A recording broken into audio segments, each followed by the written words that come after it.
As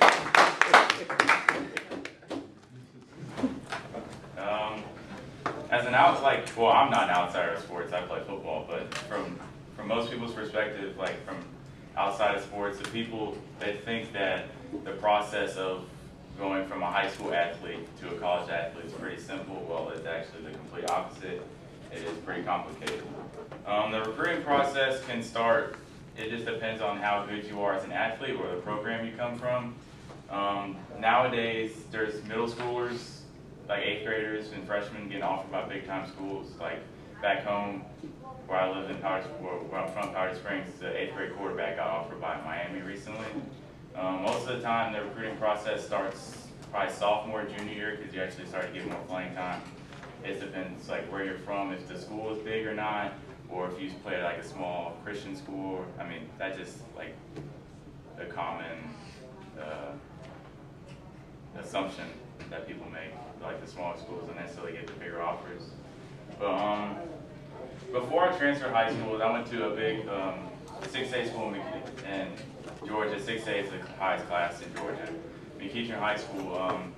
I went to school with 3 now like that are freshmen, and they played a lot at big time schools. Taj Griffin was a second string running back at Oregon. He played a lot. Chuma Udoka started at left tackle for USC, and TJ Rahman started receiver at Duke. And it's like when coaches start to find out who you are, like either by your film or the coaches sending out tape or you going to camps, most of the time they just send in letters. And because I went to a school with those 3 players, there was huge boxes of just college letters every single day. Like there was a bunch of D1 athletes at that school, and it was just pretty crazy to see like how they send letters. Most coaches just send letters. It just depends how interested they are in you. They can call you, they can text you.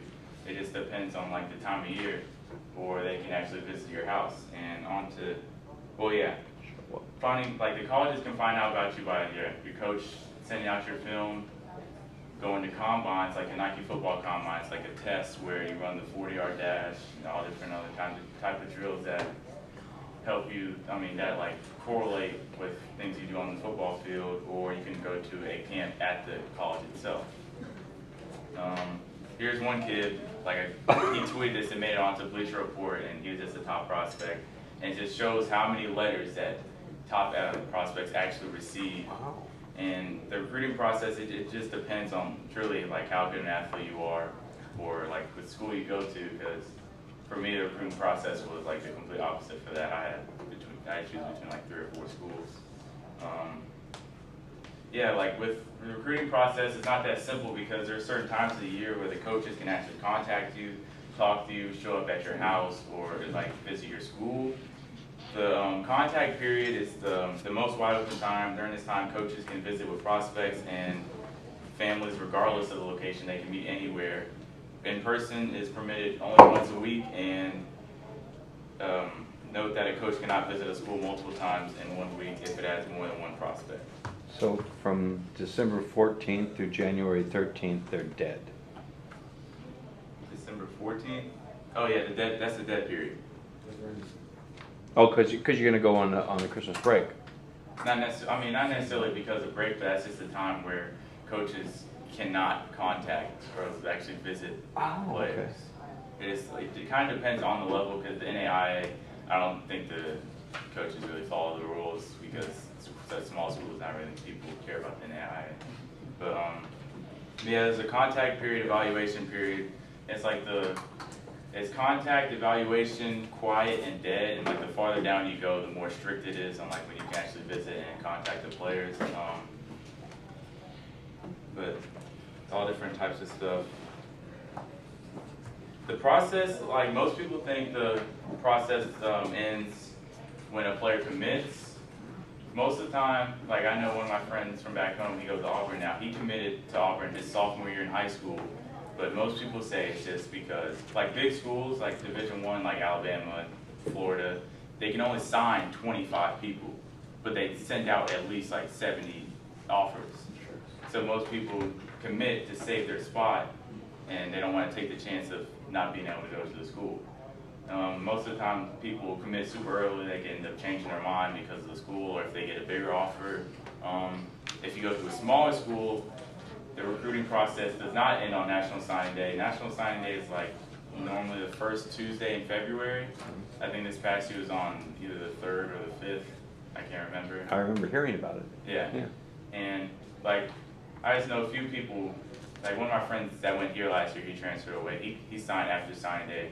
And I mean, it just depends on the level of school, because with big D1 schools, you can't, they already know who they're going to get, so recruiting's done after signing day. In smaller schools, you can sign later, or even like you can sign your natural letter of intent and change your mind and still not go to the smaller schools. One thing I really want to get to about, but one thing I really want to get to about the recruiting process. It's okay, just keep pushing buttons.